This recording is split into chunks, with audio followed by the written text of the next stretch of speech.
always got to clean up something before I start something. Welcome to another day of race boat life. We are back trying to get our nuts tightened on our rudder box. We had to replace this part here. This past spring, which was an ongoing project that went on for almost a year. It all started after the show. When we found other things wrong with the boat, we decided that we were going to try to fix everything at once. This one was a little more than we originally thought it was going to be. The spacer behind the rudder was actually starting to concave in where the bolts were going through it. And it only was a matter of time before it caused a catastrophic failure. So the final install happened about a month ago.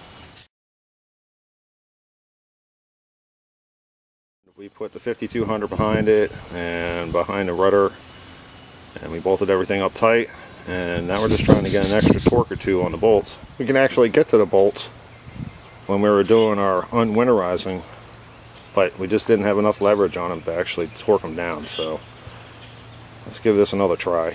And to tighten those bolts, something you won't see in a regular Nova, we got to come through what Brownie would refer to as the fish press and get to those bolts down there. I guess we're going to use an extra long extension and a little bit of trickery. Time to bring out the big boy toys.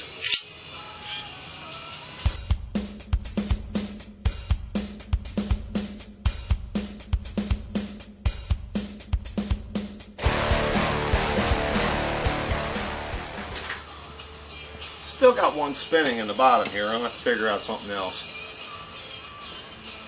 Well, with a little bit of good news, we marked our bolt to see if it was actually spinning, and I guess it was not.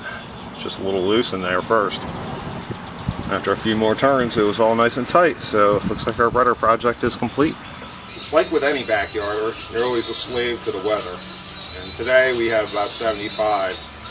But the rest of the week is not looking too pretty, so we think we may move on to actually cleaning the boat up today, and that way we can work on it when it's a little chillier out. So I think we got enough to get started. An assortment of brushes. Got this new scrub brush for cars from Depot the other day. Even a rag mop works really well in a lot of places. And then an assortment of mildew removers and such. We're going to give them a run. Then we have our home brew of Simple Green, some disinfectant hand soap, and a few other undisclosed items. And on the other hand over here, get an old toilet brush, hold on to that thing. It's great for scrubbing underneath the motors. And you don't really care about it, so for now, everything has to go up here. Another one of those inconveniences.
Alright, let's take you up here and take a look. Top side's done and we're demolded, which is awesome. We're about halfway through the inside, and that's why we're kind of bringing you up here. I don't know about y'all, but I'll put money on that when you wash your boat, you don't have to wash stringers under your deck, under your motor. Another challenge of owning a race boat. She turned out pretty good, but it's like mowing a lawn. If you do it once a month, it looks like crap even after you mow it. So you just got to keep going at it a couple more times, and at some point this summer it'll probably be in really good shape. The boat's not perfect in the first place, being that it was painted in the yard over here a decade ago.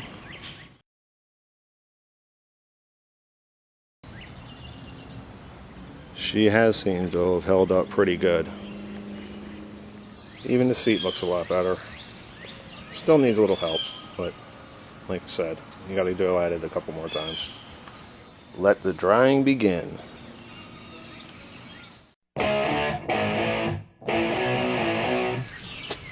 Here's a boat trivia for you. Being the boat was only made to last a couple years, just during the racing season, there's been some multiple changes over the years.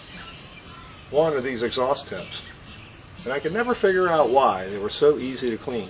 You could leave them out here for weeks and weeks and weeks, let them get as filthy as possible, come over with a paper towel and they'd wipe off. At the last boat show, somebody told me a neat piece of trivia. These were actually chrome plated by Westinghouse. Something to do with some experimental chrome plating with nuclear triggers. Never could figure it out, but now I know. The combination of Simple Green and Zepp's mildew stain remover seemed to be the way to go. The grease was removed by the Simple Green, and the stain remover just took away the mold.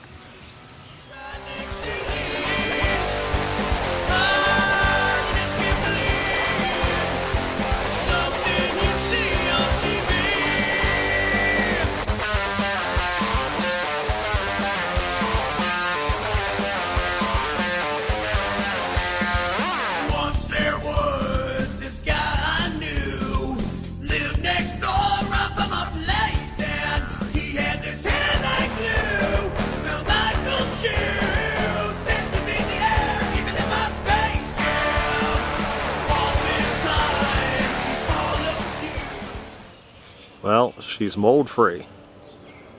Didn't really concentrate much on the trailer. We have a lot of work to do to it yet. But at least it's enough that we won't get sick while in it. You couldn't spend the whole day on the 24 without showing some love for the vehicle that brought it and pretty much everything that's in it home. We're going to let her dry out overnight before we put the new cover on. After pretty much a whole day, we're done.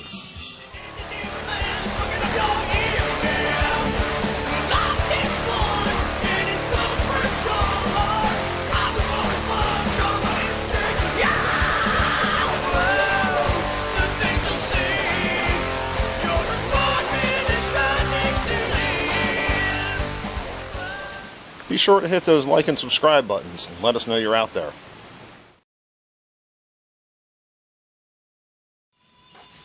Time to bring.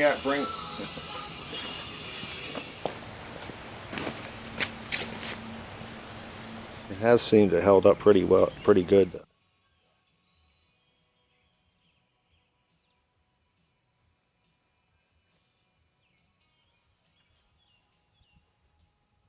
Here's a bit of trivia for you. These exhaust tips.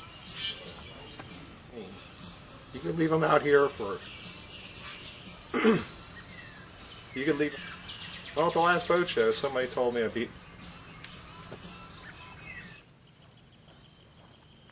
almost forgot the camera.